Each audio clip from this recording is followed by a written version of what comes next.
No! Please, Toby, don't let go. I love the way you make me feel down there. Let's do it again. I really enjoyed it. That was the thought that was going through Lami's head on a Saturday morning. If you don't know who Lami is, here is her story. It all started on a fateful day. The rain was beating against the windshield like 1,000 tiny fists as Lami peers through the blur of water, her manicured hands gripping the steering wheel.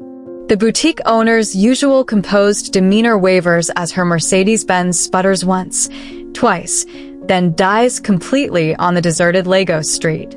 The darkness seems to press against her car windows, broken only by the occasional flash of distant lightning that illuminates the empty road ahead. She feels her heart flutter, not with fear, but with the peculiar sensation of fate shifting beneath her feet.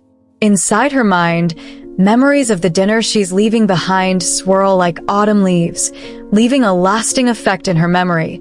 The pitying glances from her friends, their well-meaning but painful suggestions about senior community activities, and their thinly veiled concern about her solitary lifestyle.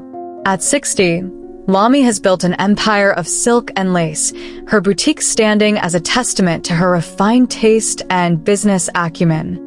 Yet tonight, surrounded by the percussion of rain and the whisper of her own breathing, she feels the weight of her solitude pressing against her chest.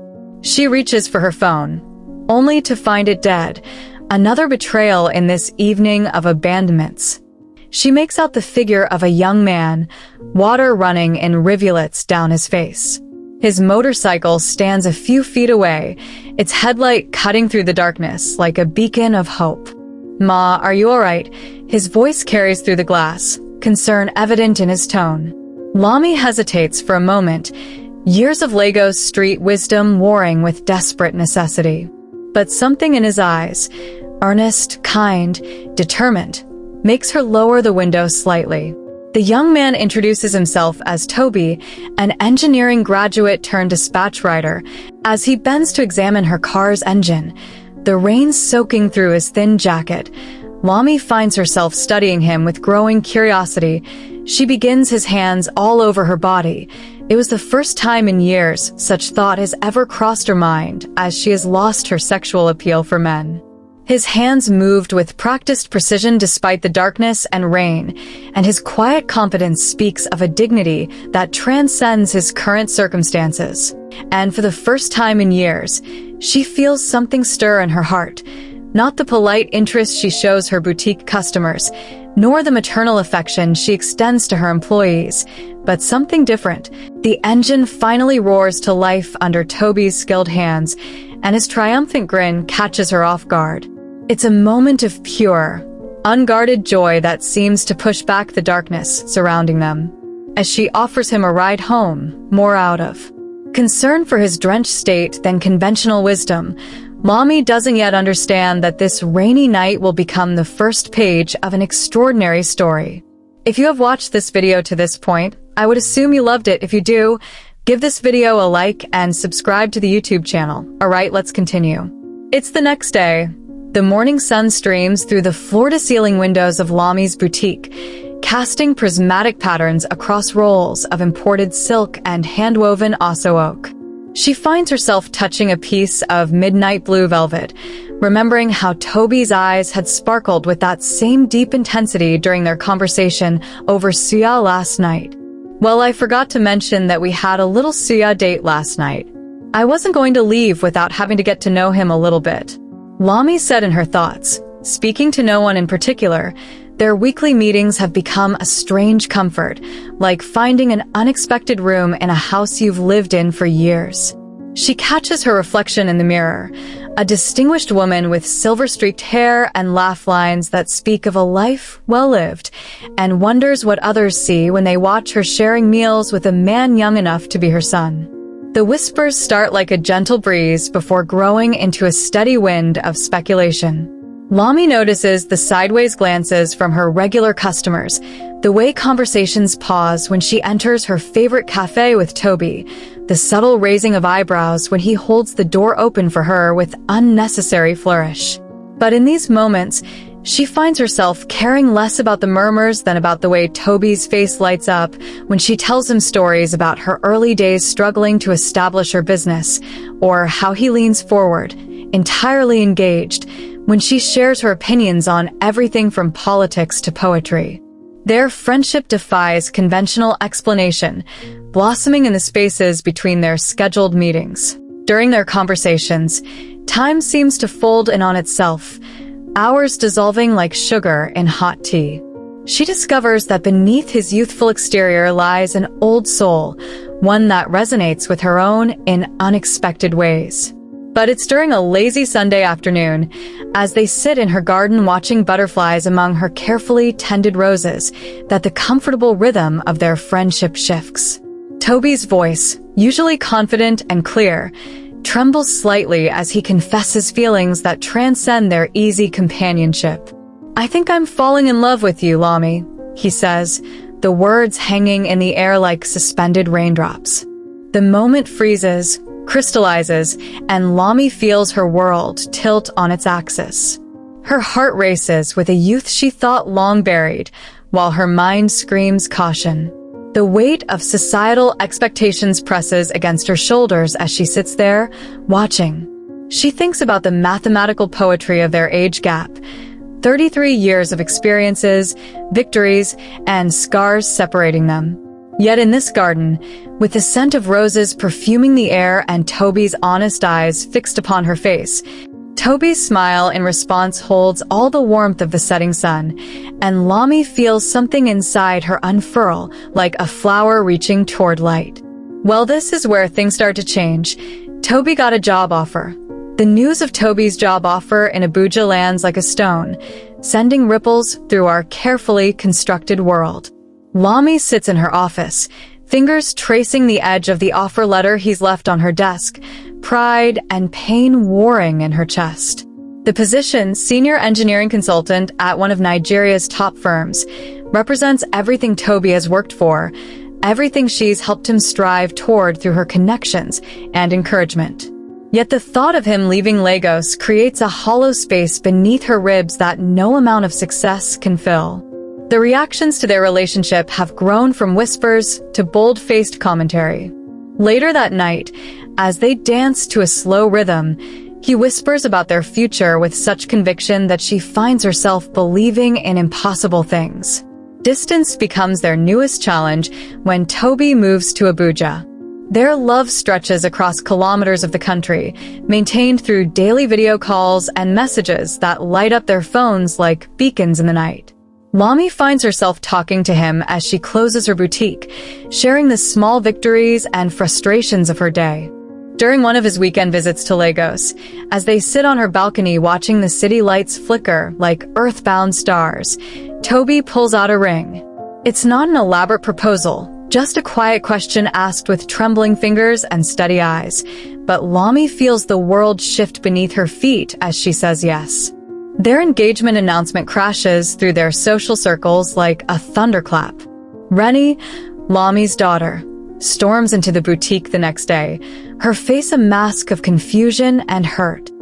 "Mama, have you lost your mind?" she demands, but stops short when she sees her mother's expression, serene, determined, glowing with an inner light she hasn't seen since before her father passed. The silence between them stretches, fills with unspoken words and old memories, before Rennie finally sighs and asks the question that's been burning in her throat. "Does he make you happy, Mama?" Truly happy. When Lami smiles and nods, something in her daughter's expression softens, like ice beginning to thaw under the first warm breeze of spring. That evening, as Lami recounts the conversation to Toby over the phone, she realizes that they're not just building a relationship anymore. They're creating a revolution, one small victory at a time. The night of the engagement was something else, the details too sexual to give. Just imagine the best night of your life. "I have always longed and wanted Toby, but having him that night was too much for me. I know he knows how to use his tool well, but I didn't know it was that well. I really enjoyed every moment of it." The first signs come quietly. Lamy dismisses the morning sickness as stress from wedding preparations, ignores the tender breasts as a quirk of age, until one morning she finds herself kneeling on her bathroom floor, holding a pregnancy test that defies everything she thought she knew about her body. The two pink lines stare back at her with unwavering certainty, and she feels the world tilt on its axis. At 60, postmenopausal and long past the age of natural conception, she holds in her trembling hands what can only be described as a miracle.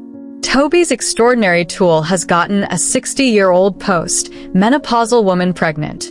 Toby's reaction, when she tells him, burns itself into her memory. He stands in her living room, the evening sun painting him in shades of gold, and for a moment he simply stares at her, mouth slightly open, eyes wide with wonder.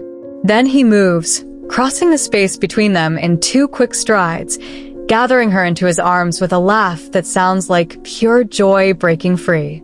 Allah is great, he whispers against her hair, and she feels his tears warm against her neck. They stand there, wrapped in each other's arms, their shared miracle beating between them like a small, precious heart. The news spreads through their families like wildfire in dry grass. Lamy's daughter arrives first, her medical training warring with the evidence before her as she insists on accompanying her mother to every doctor's appointment. As Lamy's belly swells, marking the passage of months like a living calendar, she finds herself at the center of a growing circle of love and support. The same society that once whispered in judgment now watches in awe as she navigates her miraculous pregnancy with grace. Her boutique becomes a gathering place for well-wishers, each bringing their own prayers and predictions. Even her most skeptical customers find themselves touching her growing belly with reverence, as if hoping to absorb some of the miracle for themselves. The day the twins are born dawns bright and clear, as if nature itself is celebrating their arrival. The delivery room fills with the sound of 2 strong cries as their children, a boy and a girl, make their way into the world. Toby holds her hand throughout the cesarean section, his eyes shining with tears as he watches their children emerge. Later, as Lamy lies in her hospital bed with their babies nestled against her chest, she looks around the room at their gathered family. Rennie taking photos, Mama Bimp wiping happy tears, and Toby watching them all with overwhelming love, and understands that this is what it means to be truly blessed. They're twins, born of love that defied age and convention. If you have watched this video to this point, I would assume you loved it. If you do, give this video a like and subscribe to the YouTube channel. Alright, let's continue. The twins' laughter echoes through the expanded halls of Lamy's boutique, now transformed into a fashion empire spanning 3 floors in Victoria Island. 5 years have passed since that rainy night when fate brought Toby to her broken-down Mercedes, and life has bloomed in ways neither of them could have imagined. Aisha and Ahmed, their miracle children, dart between racks of imported silk and hand-woven attire, their small hands trailing over fabrics worth more than most cars. Toby has risen to become one of Lagos's most sought-after engineering consultants, his innovative designs reshaping the city's skyline. But it's the way he comes home every evening, scooping up the twins and kissing her with undiminished passion, that marks his true success. Their age gap, once the subject of endless speculation, has become merely another facet of their love story, like the silver in her hair that he traces with gentle fingers, or the laughter lines around her eyes that he claims tell the story of their happiness. Mama Bimp has become a constant presence in their lives, her initial resistance transformed into fierce devotion. She spends her days teaching the twins traditional Yoruba songs and folktales, her voice carrying through their home like a thread connecting past to present. Rennie, too, has found her place in their unconventional family, her medical expertise now focused on researching late-life pregnancies, inspired by her mother's miracle. Their family gatherings have become legendary in their circle, a blend of generations, cultures, and traditions that somehow work in perfect harmony, like a well-conducted orchestra. Their story has taken on a life of its own, whispered in beauty parlors and discussed in women's groups across Lagos. Young couples facing opposition to their relationships seek them out for advice, finding hope in their example. Lamy starts a foundation supporting unconventional families, while Toby launches a mentorship program for young engineers from disadvantaged backgrounds. Together, they build more than just a family. They create a legacy of love that defies societal norms and expectations.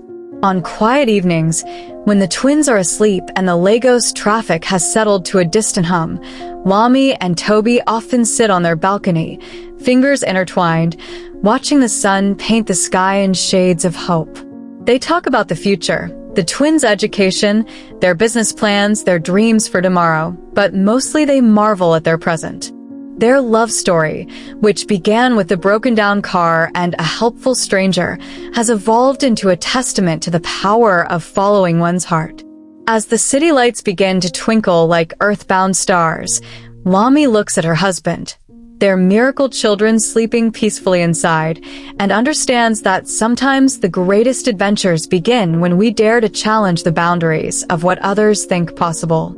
In the end, their legacy isn't just in the businesses they've built or the children they've raised, but in the countless lives they've touched by proving that love, in its purest form, knows no boundaries of age, tradition, or expectation.